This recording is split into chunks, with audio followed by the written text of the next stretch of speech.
One thing I see and hear a lot in groups and forums and discussions among real estate investors, and sometimes people have even asked me this directly, is sort of this question like, how many deals you analyzing a week, bro? It's like a point of pride kind of thing. Like, how many reps did you just do on the bench press? And I have for a long time just found that to be a funny question. And it took me a while to put my finger on, like, why does this question feel so wrong to me? Why does it feel like a total disconnect with the way that I think about things? So I put a lot of thought into that. And in this episode, I want to talk with you about why I could care less how many deals you are analyzing or offers you're making.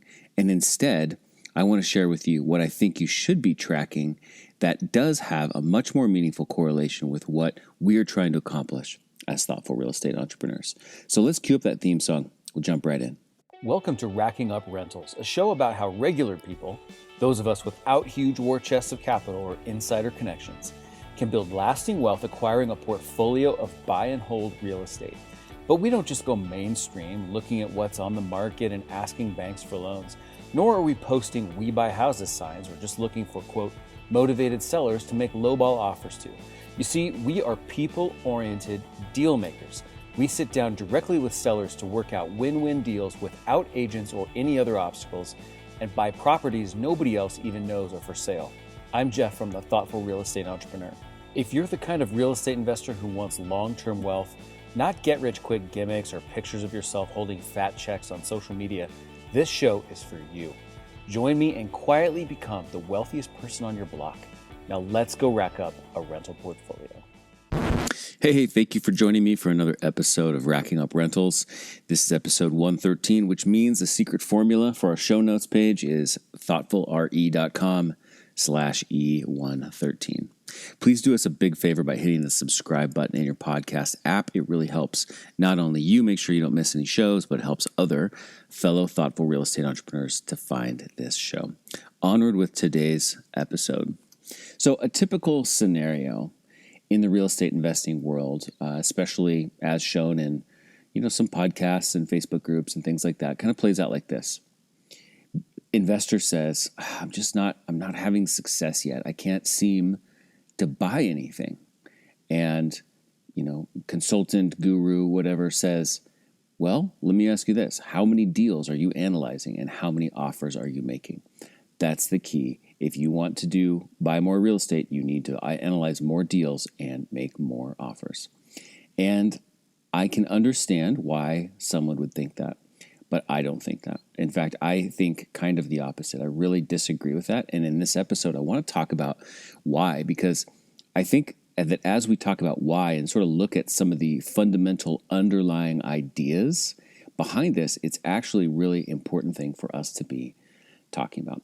So just as a side note, of course, in this show, we talk about buying properties off market. And to some degree, this debate, maybe you'd say, or this conversation about how many deals you should be analyzing, offers you should be making, is sort of predicated on the assumption that you're looking at properties that are on the market. And of course, we are not looking at properties that are on the market. We are talking to off-market sellers. So just want you to have that in your mind as a bit of context as we dive into this. So to unpack this topic, we really need to start with a fundamental concept that I have referenced on this show many times before, even did one specific episode about it, and that is the difference between an investor mentality and an entrepreneurial mentality. So let me give you the quick explanation of that because it plays into everything we're going to talk about. An investor's mentality says, I have gathered resources. Now I am evaluating different vehicles and I'm going to find and select the right vehicle into which to place those resources as an investment. Instead, an entrepreneur thinks of it differently. An entrepreneur says, I am going to go out and I am going to use my eyes and ears of opportunity to create opportunities. And then once I know what resources are needed to execute on that opportunity, I will then go gather those resources and we will carry out the opportunity. So it's a very different mentality. Investors say, I have resources first, now let me find some place to stick them. Entrepreneurs say, I'm going to go create opportunity, then I'll worry about coming up with the resources needed. So let's dive into this a little bit deeper. An investor's mentality says deals are found. I mean, we literally use that language often when we talk to real estate investors. They're like, where I'm out there trying to find deals. So that means if you're out there trying to find deals, and I really want to emphasize that word find, that means you have to look a lot. You have to look in a lot of places. You have to look for a long time because you're trying to find something. It becomes a bit of a volume kind of a game at that point. The more you look, the more things you are likely to find. An investor thinks that it's really a numbers game, right? Because if you want to find more stuff, you need to look more places and more time and have, more secrets for finding those things. And if you just look at enough, you will find one. If you want to buy more, you need to find more deals. So I don't like that word find, though, as it relates to entrepreneurs, because entrepreneurs don't try to find deals. Entrepreneurs create deals. Entrepreneurs believe that deals are created through vision and through understanding of a bigger picture and through understanding what is possible that not everybody else understands. So if the key word for an investor is find, the key word for an entrepreneur is create. And in order to do that, you have to be able to see what is possible if you want to be a creator of opportunities. So let's talk more about this idea of why deals are not found, because I think this is just so important. When you think about finding, every time I hear somebody say this, I need to find some deals, or I'm working hard to find deals, I can't find deals. Here's what I picture. I mean, quite literally in my mind, I picture somebody who's got a metal detector, and they're like walking around on a beach using the metal detector at 5:30 in the morning, looking for stuff maybe that's been left behind or has been lost or washed ashore or whatever.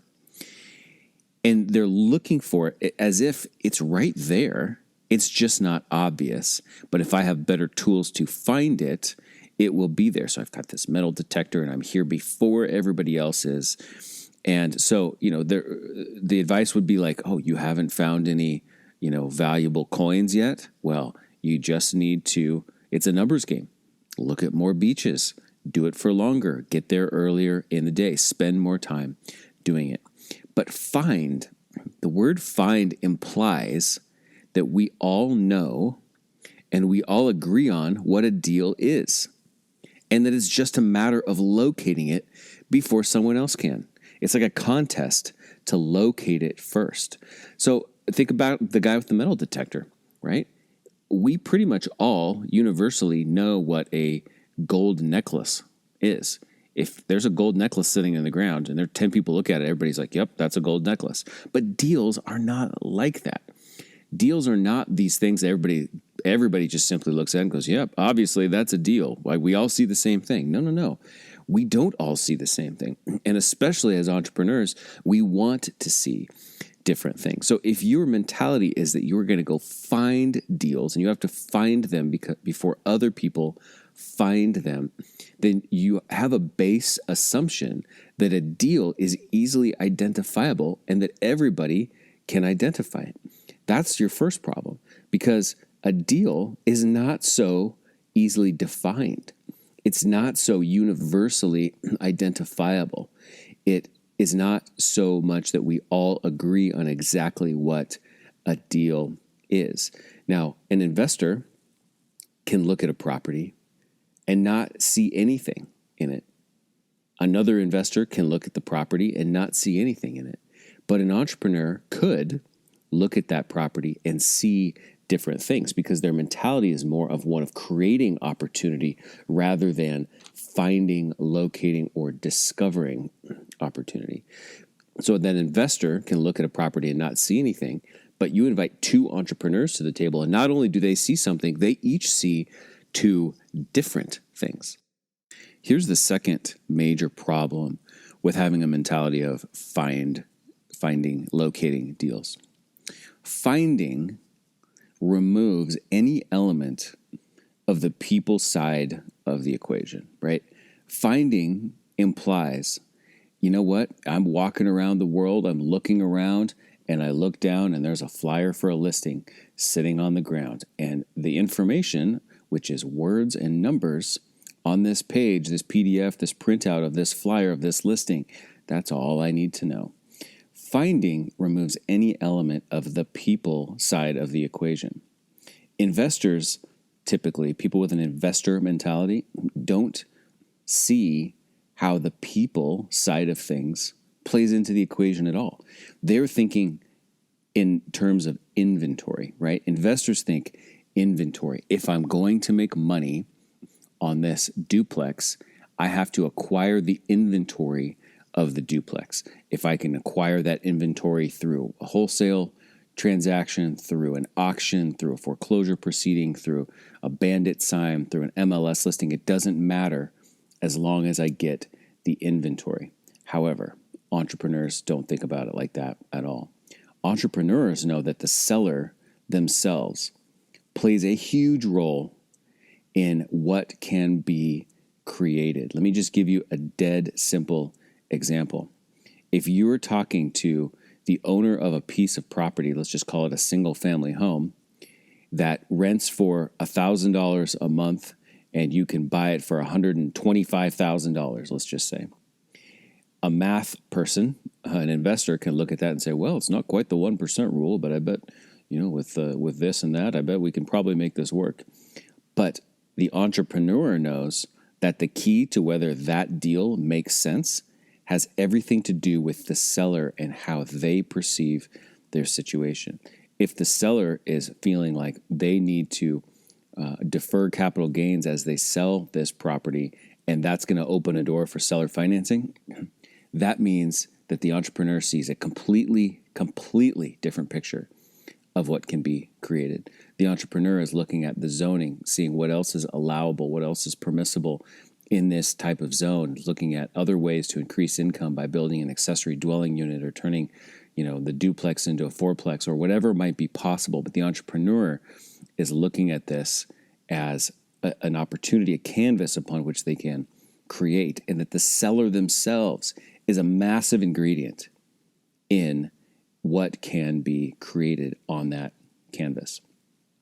You see, an investor sees negotiation as how you get the inventory. It's what you have to do to get yourself in the inventory that you need. The entrepreneur, on the other hand, sees negotiation as part of the actual thing that they are buying.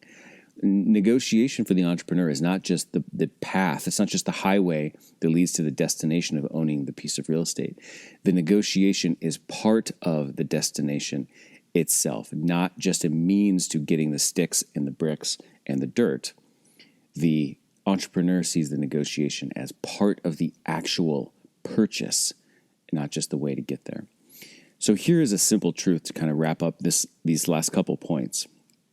If you show a deal to a group of 10 investors, they will all likely more or less see the same thing. You show a deal to 10 entrepreneurs, and those 10 entrepreneurs will see 10 different opportunities that could be created. So let's circle back to the idea of analyzing and making offers. What exactly is analyzing a property? Well, it's basically building spreadsheets, right? It's building pro formas. It's maybe either creating a spreadsheet template for yourself. It's going on to some analysis software or whatever, but it's basically putting a whole bunch of numbers into a computer and then letting the computer do some calculations for you. And how is this analysis done? If you are a traditional investor, it's done with great sense of urgency. It's done with a great sense of speed because you don't want to avoid being beat out. Now, if you are analyzing a lot of deals, let me ask you this. What exactly are you analyzing? Well, you're analyzing numbers. You're analyzing data. And where's that data coming from? This is data that's been provided to you. In other words, you are taking somebody else's perspective of what this is, and even somebody else's perspective, perhaps, of what it could be, and you're analyzing their perspective of what it is and maybe what it could be. But are you expecting that spreadsheet, that printout, that result on the page after you hit the button that says submit to tell you if there is a deal here that you should make an offer on? Or are you expecting that spreadsheet, that printout to tell you what could be created and if you should make an offer on that you should do it fast? Now, if you're going to make an offer on something and you feel like you need to do it fast, why? Why do you feel like you need to do it fast? Because everybody else is also analyzing this property. And when they do, all of those people who have analyzed it, they're seeing the same thing as you are. Because they're just using the information provided to them. They're not thinking about what could be possible. They're not applying their own unique entrepreneurial, creative set of lenses about what could be that isn't here yet.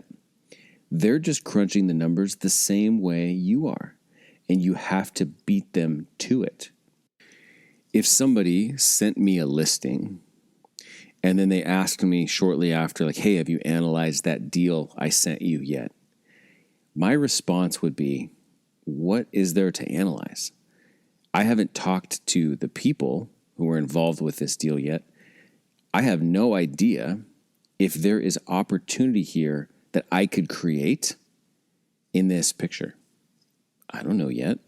I mean, you sent me a one-page PDF with a few words and a bunch of numbers on it. I don't know what could be created here. I need to talk to the people involved. I need to get a perspective on other parts of this property related to things like zoning and density and all sorts of other stuff like that. And I really need to talk to the people to understand how they fit into the picture. And only once I've done all of that will I even begin to have a sense for what could be created on this canvas that you call a deal. But if you send me a one-page flyer that's got some numbers on it and say, hey, put this in your magic spreadsheet and tell me if this is a deal worth doing, that's not how I work. That's not how I can even conceive of thinking about it. So let's get to kind of a key takeaway of this. Let's bring all of this together into the point that I'm hoping you will take away from this and that you will ponder a little bit. Because now, let's be honest. If you're listening to this podcast, you're already probably one of the weird ones, right? In the greater real estate investing industry, I'm a chief in the weird ones category. Now, you're probably already one of the weird ones if you're listening to me, but by taking on this perspective I'm sharing with you today, you are definitely becoming, like a leading member of the weird ones. We are not the normal people who are looking at things this way. So let me get to the takeaway here that's going to help make you even weirder and weirder, like me, if you are comfortable being that way. If you are a thoughtful real estate entrepreneur, analyzing a deal comes after you have engaged the seller. Like when I say that out loud, I just practically want to smack my forehead because it's so obvious to me, but I know that it's only obvious to me because I am one of these weird ones. This is not how people normally think. For thoughtful real estate entrepreneurs, analyzing a deal comes after you have engaged the seller. No spreadsheets are allowed before insights. I feel like I should make a t-shirt of that. No spreadsheets before insights. You need to understand who you're working with. You need to have gotten the full picture of what's going on in this whole scenario before you can even have a sense of what you could create in that scenario yourself. So analyzing a deal comes after you've engaged the seller. So if we go back to the very beginning here of this episode, you're not buying enough real estate. The investor complains, I just can't seem to buy properties. I'm not having any luck. My advice to you, don't analyze more deals. Don't make more offers. Here it is. Talk to more owners of property that you'd like to buy. It's as simple as that. Talk to more owners of property you'd like to buy. Now, I like to make fun of sometimes the idea that people say, oh, it's just a numbers game. You just got to get out there and, make a whole bunch of offers. Well, I don't believe in that, but I do believe that if you talk to 100 property owners of property you'd like to buy versus 2, you are going to have a much greater chance of seeing some opportunity somewhere in those 100 conversations than you would in somewhere in the 2 conversations. So from more conversations will come more opportunities that you see that you could create. But do us all a favor. Keep the dang Excel on your laptop. Keep the laptop closed until you've talked to the people, until you've understood the situation, until you've gained the insights about them and what they're trying to accomplish and the bigger picture of the property and everything that it represents. Think of it as a canvas upon which you could paint an amazing picture.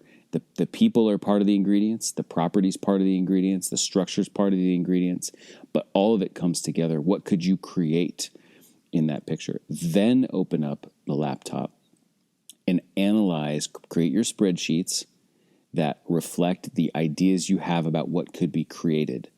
Then make proposals to those sellers that are structured in a way that would allow you to create the creations that you have conceived from understanding the bigger picture. And at the same time, rest easily, knowing that not everybody else who has driven by or seen this property, even if they were working on, quote, analyzing it, would see what you are seeing. That is it for today's episode of Racking Up Rentals. So again, show notes are at thoughtfulre.com/E113. Please do us a big favor by hitting the subscribe button in your podcast app and take a second to rate and review the show. I super, super appreciate that, and I see every one of them with my own eyes, and I read them, and I'm very grateful. Hey, did you know we have a Facebook group for thoughtful real estate entrepreneurs as well? We do. It's called Rental Portfolio Wealth Builders. We'd love to have you join us there. Just head on over to Facebook and search for Rental Portfolio Wealth Builders, or you want the secret shortcut, just type in group.thoughtfulre.com into your browser, and we'll take you right there. If you like this episode, please take a screenshot. Post that screenshot to Instagram and tag us. We are at Thoughtful Real Estate. Hey, I'll see you in the next episode. Until then, this is Jeff from the Thoughtful Real Estate Entrepreneur signing off. Thanks for listening to Racking Up Rentals, where we build long-term wealth by being win-win deal makers. Remember, solve the person to unlock the deal and solve the financing to unlock the profits.